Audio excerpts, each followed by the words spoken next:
Dans cette classe, nous allons discuter de paramétrisation, rendant sa définition et la modélisation de base d'une esquisse paramétrique. Commençons.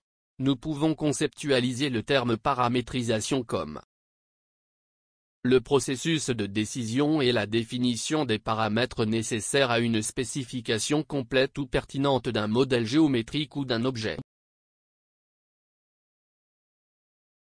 Parfois, le paramétrage ne peut impliquer que l'identification de certains paramètres ou variables.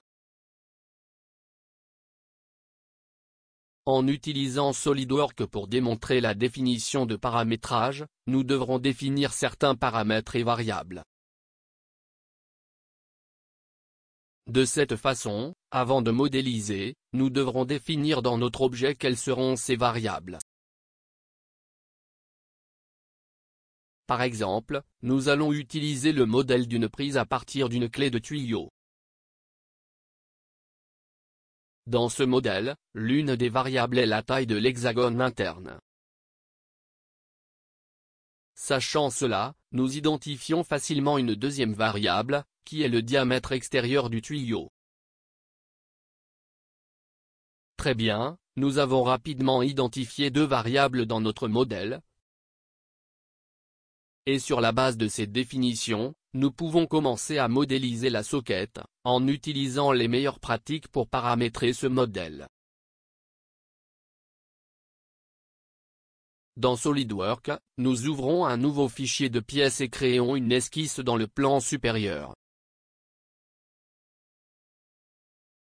Nous avons activé la fonction polygone et avons défini qu'elle aura 6 côtés.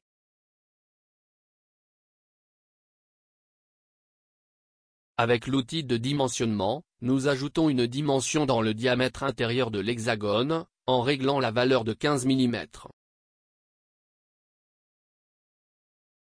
Nous appliquons une référence sur l'une des lignes pour définir l'hexagone.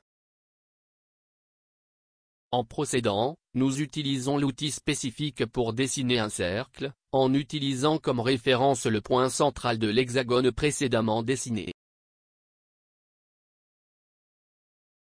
Nous définissons le diamètre comme indiqué. Une bonne pratique lorsque vous travaillez avec des modèles paramétriques est de toujours renommer les dimensions ou les ressources que nous avons, en identifiant comme paramètres ou variables. Renommez donc les deux dimensions en diamètre. Pour cela, sélectionnez simplement la dimension souhaitée et renommez-la, notez.